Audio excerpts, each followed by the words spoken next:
Dalam video ini, kami akan bawa korang ke Negeri Sembilan. Aktiviti apa yang ada dekat sini? Banyak. Jom tengok video ni sampai habis. Hai korang, welcome back to Landscation.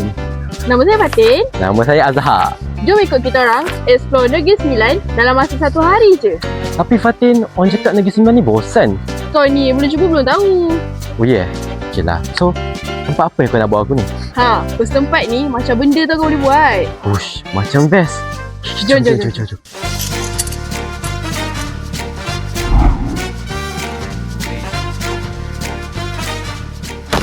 Okay, so sekarang kita orang dah ada dekat S Park Senayan. Jom kita tengok sebenarnya apa aktiviti yang ada kat sini.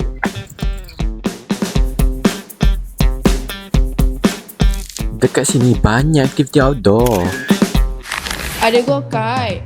Nampak je kecil kereta dia tapi laju gila. Track dia pun besar sampai dalam 8 orang pun boleh drive dalam satu masa. Korang kalau nak bersukan macam adik-adik ni pun boleh. Sebab kat sini boleh main pickleball. Bukan tu je, paintball pun ada. Tengok skill akak ni. Padu weh. Sampai peluru habis pun akak ni nak cuba lagi. So, apa yang kita akan buat? First aktiviti kita orang nak main golf. Jom kita orang main golf. Player pertama kita adalah Fatin. Adakah dia akan dapat hole in one?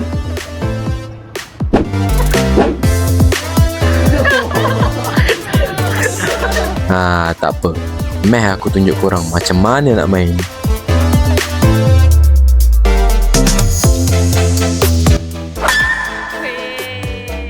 Harga untuk 50 bola RM7 je. Tambah RM10 untuk kayu golf dia. Fun fact, X-Park bukan ada kat Senayan je tau. Tapi ada 7 cawangan lain dekat Malaysia.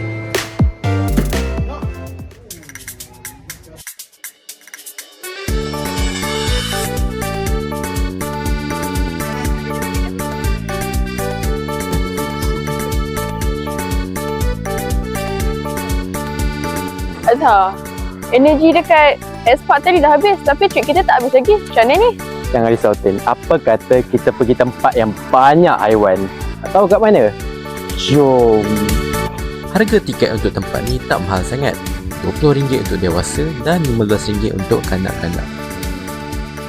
Dekat sini bukan ada ostrich je, haiwan lain pun ada. Macam kambing, guinea pig, kuda. Banyak lagi lah. Kalau korang nak tahu, kenalah datang sini.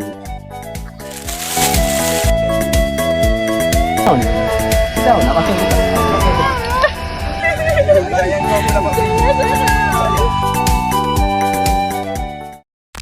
Di sini ada satu benda special. Saya mempersembahkan nama dia Kunto.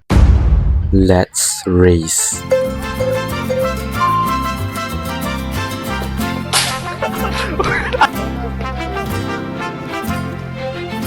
Rasa you.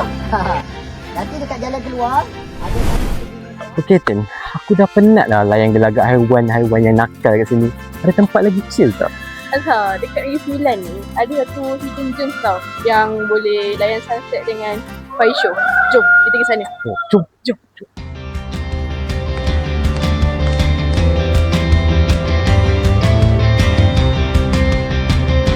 Pantai ni memang best untuk healing.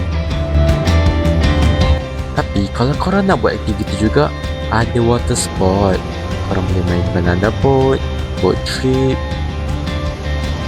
Teringin KFC ada kat sini.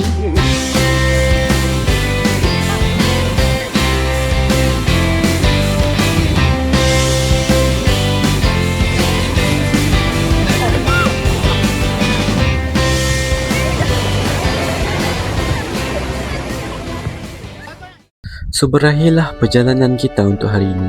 Dari pagi sampai petang, macam-macam aktiviti kita buat. Walaupun penat 1 hari berjalan, tapi memang puas. Kadang-kadang aktiviti simple macam ni lah yang buat hari kita jadi lebih bermakna. Kalau korang nak tahu apa yang menarik lagi dekat Negeri Sembilan, Apa lagi? Jangan lupa untuk like, komen dan subscribe. See you on the next Landscape.